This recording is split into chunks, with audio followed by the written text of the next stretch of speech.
ډیره بخښنه غواړم په پښتو یې نه وایم، عربي کې وایم، کوم ورور چې بیا د چا نه پوښتنه کوي تر پوښتنه دې وکړي.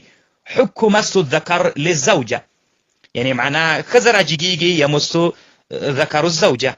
دغه په مسلمانانو کې ډیر خلک پوښتنه کوي چې اسلام کې دا څنګه د جواز لري که نه لري. محترم مسلمانانو ورونو، واما مس الزوجه ذکر الزوج والادخال في فم الزوجه والام فهو مكروه تحريما كما في بذل المجهود ان ادخال في الفم يحرم كما يحرم الوتي في الدبر ولا قائل بجوازه احد. اچام د دې د جواز قول نه د کړی.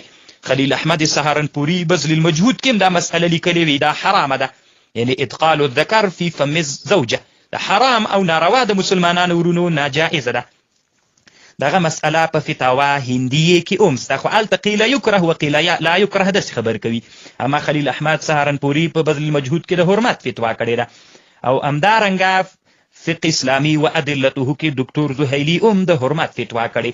په احکام القرآن د احکام القرآن 14 جلد کې 1.5 صفحه کې لیکي، څو دلایل راوړي، بیا وی چې دا ناروا ده. بل دا ده والثالث، یعنی دریم ولې دا حرام ده، الفم والحلق واللسان من طرق اداء كلام الله.